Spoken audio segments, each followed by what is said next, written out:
Hai Sobat Keepers, welcome back to our channel The Way to Know Aviation, komunitas informan keamanan penerbangan KICAP.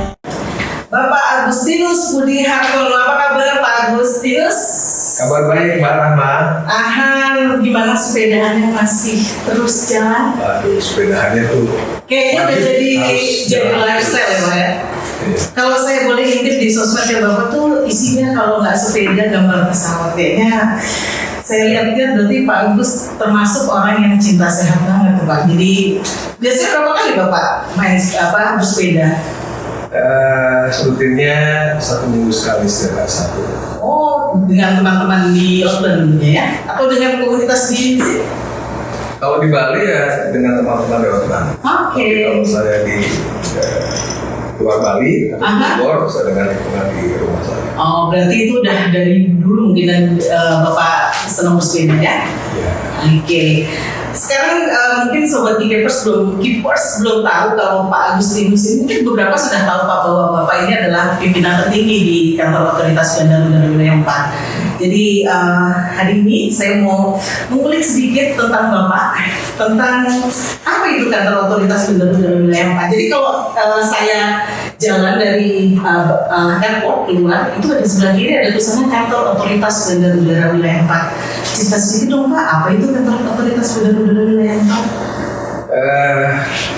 Mungkin saya berbicara untuk general dulu. Artinya kantor otoritas bandara udara itu memang lahir itu karena memang ada peraturan menterinya Nomor 1 tahun 2011 dan memang dibentuk itu karena memang sebagai unit pelaksana teknis di lingkungan Kementerian Perhubungan yang bertanggung jawab Perdana Menteri melalui Direktur Jenderal Perhubungan Udara. Berarti boleh dibilang bahwa kantor otoritas bandara udara itu kepanjangan dari Kementerian Perhubungan, Direktur Jenderal Perhubungan Udara itu atau gimana? Bisa dibilang seperti itu juga. Karena memang kan tugasnya itu melaksanakan pengaturan, pengendalian dan pengawasan kegiatan penerbangan di bandara udara. Bicara pengendalian pengawasan tadi nih tentang bandara udara. Berarti semua kegiatan di bandara itu semua diawasi oleh kantor otoritas bandara? Ya, sebenarnya kantor otoritas bandara itu memang sebagai regulator melakukan tugasnya. Ya, tadi salah satunya adalah pengawasan semua kegiatan di bandara udara. Se-Indonesia itu ada berapa kantor otoritas bandara ya Pak ya? Ada 10. Oh 10. Kelas satunya ada di Cengkareng. Kelas utamanya ada di Cengkareng. Kelas satunya itu ada di Surabaya, Bali, di Medan, dan di Makassar. Dan kelas 2-nya juga ada 5 total, semua ada 10. Oke, 10. Nah, otoritas bandara udara wilayah 4 itu mengawasi Indonesia itu di daerah mana aja Pak? Hanya di Bali dan Nusa Tenggara. Oh, Nusa Tenggara. Oke, wilayah kerjanya di Bali, Nusa Tenggara Barat, Nusa Tenggara Timur. Artinya dalam melaksanakan tugasnya itulah bandara-bandara yang diawasi, baik itu yang dikelola oleh Angkasa Pura ataupun yang dikelola oleh Kementerian Perhubungan. Oh, gitu. Oke. Nah, tadi kalau cerita lagi nih Pak sedikit, kalau kita bicara tentang pengawasan dan pengendalian tadi, berarti Bapak punya di dalam kantor otoritas bandara itu berarti Bapak punya tim yang mengawasi dan mengendalikan itu. Apa ada persyaratan khusus untuk mengawasi tadi atau semua orang bisa? Dulunya enggak lah Pak ya, ada tingkatannya mungkin ya Pak ya? Ya pasti kami punya inspektor. Inspektur, oke. Mereka juga inspektor kami itu dari berbagai ilmu, memiliki berbagai ilmu yang terdiri dari inspektor bandara udara, navigasi, keamanan, kelayakudaraan. Oke. Kita kita punya semua, angkutan udara juga. Oh, berarti itu mencangkup semua yang berhubungan dengan dunia penerbangan. Artinya kalau saya nih naik pesawat berarti nggak perlu khawatir bahwa ini pesawatnya bagus nggak bagus, karena itu tentu sudah dicek ya Pak ya. Ada pemeriksaan mungkin seperti pemeriksaan rancek atau seperti apa ya Pak? Iya. Kalau untuk pesawat itu sebelum dan sesudah terbang pasti dia dilakukan oleh internalnya dari perusahaan penerbang sendiri, baik itu dari engineer maupun dari pilotnya sebelum dia melakukan penerbangan dan sesudah penerbangan. Tapi kalau untuk kegiatan rancek, ya memang itu merupakan bagian dari kantor otoritas yang melaksanakan pengawasan, sehingga memang itu kita wajib lakukan untuk kegiatan rancek tersebut. Berarti rancek itu yang dicek, tadi Bapak bilang dicek itu mungkin dicek dulu ya Pak ya, dari mungkin bandaranya, keamanannya, bahkan tarif angkutan udara juga diawasi juga ya Pak ya, saya rasa. Sementara kalau ranceknya kita tuh lebih ke arah pesawat. Oke. Tapi kalau kegiatan inspeksi dan surveillance, ya itu baru ke bandara, dan juga mungkin tadi yang disebutkan tentang tarif. Itu suatu kegiatan yang sebenarnya berbeda. Tapi semuanya tujuannya untuk pengawasan dari kegiatan penerbangan. Artinya kita nggak usah khawatir Pak sebagai masyarakat bahwa Kementerian Perhubungan itu hadir ada bersama kita lah Pak ya untuk dalam dunia penerbangan ini, artinya semua sudah diawasi dan dimonitor oleh Kementerian Perhubungan melalui kantor otoritas udara wilayah. Seharusnya seperti itu. Oke, sekarang tadi udah cerita kantor otoritas udara wilayah. Sekarang saya cerita sedikit, mau tanya sedikit tentang Bapak nih Pak. Kayaknya seru nih, karena saya sering kalau di zaman sekarang itu bilangnya netizen stalker Pak. Jadi suka lihat-lihat sosial medianya Bapak tuh seperti apa sih? Jadi kepo, benar kepo. Jadi saya penasaran Pak sama Bapak. Sekarang di Instagram Bapak, di sosial media Bapak itu nggak ada. Kalau saya lihat kan kalau mungkin di feed itu ada dulu sekolahnya ini. Nah kalau Bapak tuh kalau bisa sekarang sampai jadi kepala bank itu sekolahnya dulu apa sih Pak? Kok bisa gitu seperti itu? Gimana ceritanya dulu Pak, sekolahnya apa sih Pak? Apanya nih? Sekolah apa sih Pak? Gitu maksudnya dulu suatu merintis karir Bapak di awalnya itu apa sudah di outbound kayaknya belum ada kali waktu zaman Bapak ya Pak ya? Kalau dari pengalaman pribadi, setelah SMA saya masuk memang dulu namanya PLT Pendidikan dan Latihan Penerbangan. Saya masuk di tahun 93 dan lulus di tahun 95. PLT mungkin itu sekarang STPI udah? Atau sekarang berubah nama lagi jadi PPI ya. Oh PPI. Politeknik Penerbangan Indonesia. Jurusan apa nih? Saya ambil teknik pesawat udara. Nah, jadi kayak ini dong Pak, montir pesawat itu kan cerita mekanik pesawat. Saya memang Mekanik pesawat ya. dilahirkan dididik itu bakal Untuk menjadi seharusnya lulus ya. Oke, artinya Bapak tahu dulu lah Pak sebelum pesawat seperti apa, karena memang dulu background. Setelah itu Bapak langsung di Kementerian Perhubungan? Ya kebetulan masuk ke Kementerian Perhubungan, saya langsung di Direktorat Kelaudaraan dan Pengoperasian Pesawat Udara. Sampai terus berarti sampai terus pindah ke kantor otoritas udara wilayah 4. Atau sempat ke sebelumnya saya di tahun 2011 saya menjabat kepala seksi di kantor otoritas bandara juga, tapi wilayah 10 di Maluku. Jauh ya Pak ya? Berarti kalau jadi ASN mesti siap pindah kemana-mana. Ya, resiko. Oh resiko ya Pak ya? Jadi kalau mau dipindah kemana-mana jangan jadi ASN ya Pak ya? Terus semuanya sudah tahu apa yang dipilih ya. Itulah ya. Tapi tentu ya Pak ya, kalau hingga Bapak di titik ini pasti itu merupakan orang pilihan. Nggak mungkin kalau artinya Kementerian Perhubungan menempatkan orang-orang tertentu, apalagi di Bali ini adalah tempat yang cukup pintar bagi turis-turis di seluruh dunia. Bahkan kalau tidak salah ada pesawat yang besar sekalipun mendaratnya di Bali gitu Pak. Artinya karena tadi bukan sembarang orang, berarti pastilah ada Bapak nggak sekedar hanya sekolah di STPI, di apa tadi Pak, di PPI, terus kemudian di Kementerian Perhubungan gitu aja terus sampai di titik ini kan tentu nggak mungkin. Pasti ada cerita-cerita bagaimana Bapak sih sebagai ASN, apakah mungkin kalau zaman dulu nih Pak ya, paradigma yang dulu nih Pak saya dengar yang namanya pegawai pemerintah ASN itu cuma absen, orang, kantin, terus jam 4, setengah 5 absen lagi. Tentunya kalau Pak Agustinus saya rasa sih nggak mungkin begitu Pak. Kalau begitu rasanya nggak mungkin juga Bapak sampai di titik ini. Terus selama Bapak menjadi tadi pegawai pemerintah tadi kan sebagai public servant, tentunya Bapak pasti melayani masyarakat tentunya karena kita public servant.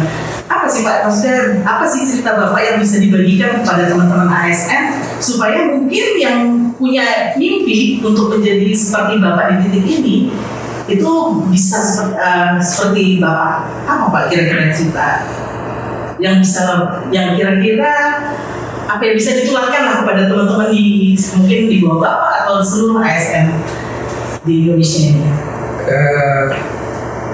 Mana ya ceritanya? Kayak panjang sih ya, soalnya memang aku dengar itu Pak, saya siap mendengarkan cerita Bapak yang panjang itu Pak. Yeah. Karena memang sudah kebiasaan saya kan itu ya. Saya kalau datang ke kantor itu pasti pagi. Okay. Saya coba untuk mendisiplinkan diri saya, masuk kantor harus tepat waktu, mungkin pulang kantor juga harus sesuai dengan jam yang telah ditentukan. Dan itu dilakukan berulang terus. Iya, saya lakukan itu terus. Ya mungkin itu memang sudah menjadi suatu kebiasaan saya ya. Jadi saya coba untuk mendisiplinkan diri saya dengan semua kegiatan saya. Berarti itu salah satu ilmu yang bisa dicuri tuh Pak. Berarti memang disiplin itu salah satu cara untuk bisa mungkin disiplin itu kalau dibilang mudah ya mudah, tapi kalau mungkin dari dulu maksudnya kita terbiasa mungkin nggak sulit-sulit juga kali Pak ya. Atau memang perlu effort lah ya Pak ya. Apalagi kalau di Jakarta tuh kan macetnya juga seperti apa tuh Pak. Berarti perlu effort lebih untuk bisa tetap konsisten. Perlu effort lebih dan juga memang dari diri kita sendiri. Jadi kalau nggak ada keinginan dari diri kita sendiri untuk memang kita itu memang harus bangun pagi, misalnya memang harus bangun pagi, terus memang juga harus berangkat pagi ya. Nggak bisa juga. Jadi harus memang kitanya juga punya keinginan yang kuat untuk bisa disiplin. Dan itu terbukti bahwa itu harus gitu loh Pak, dan sampai saat ini ditutup artinya dipuja tertinggi hingga saat ini. Pak tadi yang lewat sedikit Pak, selain cerita kalau nggak salah saya pernah dengar Pak kemarin itu kan Bapak di mana ya, kita pernah ada event di Labuan Bajo kalau nggak salah Pak, event internasional. Berarti kantor Akbar itu ikut juga terlibat di situ ya Pak ya? Ya karena kan Labuan Bajo menjadi salah satu wilayah kerja dari kantor Akbar wilayah 4 ya. Memang mau tidak mau memang kantor Akbar harus terlibat pada kegiatan tersebut. Berarti artinya memang all out ya Pak, memang Kementerian Perhubungan memang hadir di tengah masyarakat kita untuk kegiatan selain penerbangan dan ada event internasional pun hadir gitu Pak ya. Iya. Oke, kalau gitu tadi bicara outbound udah, eventnya udah, cerita suksesnya udah. Sekarang cerita apa lagi Pak ya? Tadi tipsnya udah, selain disiplin, apa lagi Pak? Kira-kira? Saya rasa kalau disiplin aja nggak cukup Pak, karena yang absen pagi datang, terus di antara jam absen itu juga cuman ya senyum-senyum aja juga, itu rasanya nggak cukup Pak, kalau cuma disiplin Pak. Ya. Memang pada saat saya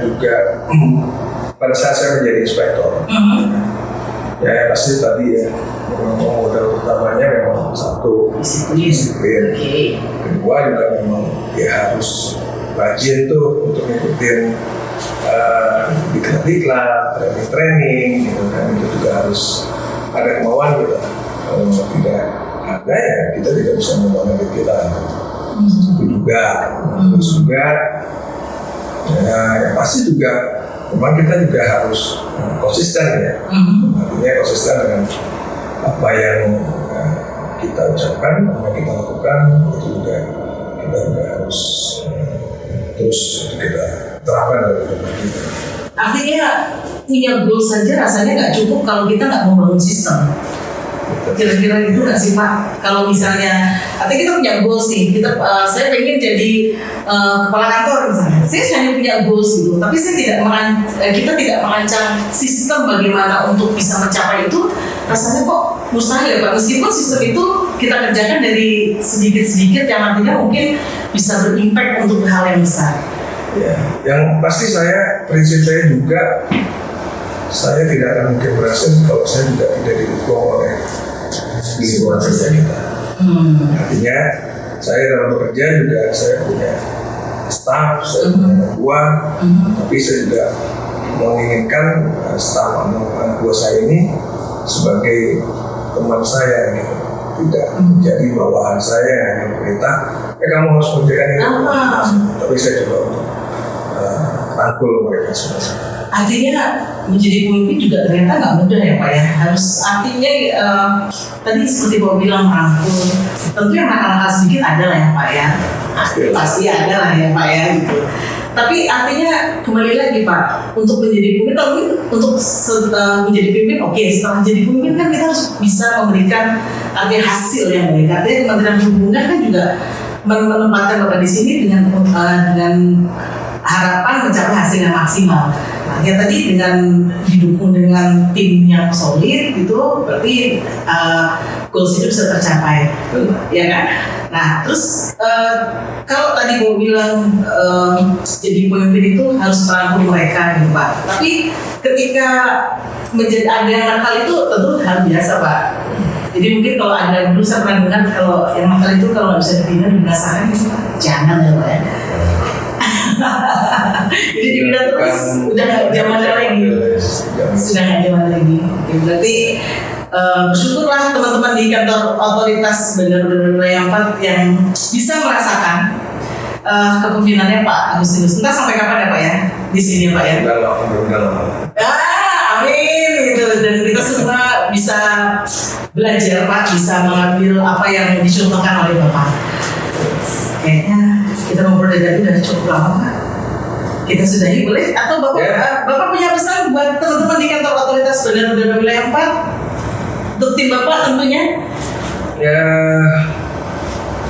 seperti yang sudah sering saya sampaikan kepada teman-teman, ya kita bekerja dengan disiplin, terus juga kita juga kalau kita sudah berkomitmen, kerjakan komitmennya juga dengan baik, dan juga terus kita juga bekerja dengan berinovasi. Jadi jangan hanya melakukan suatu pekerjaan ataupun kegiatan yang memang kegiatannya hanya itu saja. Kita harus punya suatu perubahan dalam kegiatan-kegiatan kita. Itu dia pesan untuk teman-teman dari kantor otoritas Bandara Wilayah 4. Berarti sebelum kita tutup perbincangan kita kali ini, podcast kita hari ini, boleh juga saya bilang bahwa kita nggak perlu takut ya Pak naik pesawat terbang, karena semua sudah dicek, semua sudah diawasi. Jadi kita bisa berkendara dengan pesawat terbang dengan selamat, aman dan nyaman. Terima kasih Pak Agustinus Budi Hartono, selamat beraktivitas. Semoga kita bisa ngobrol lagi di topik yang berikutnya. Terima kasih Pak Rama, selamat sore. Selamat sore.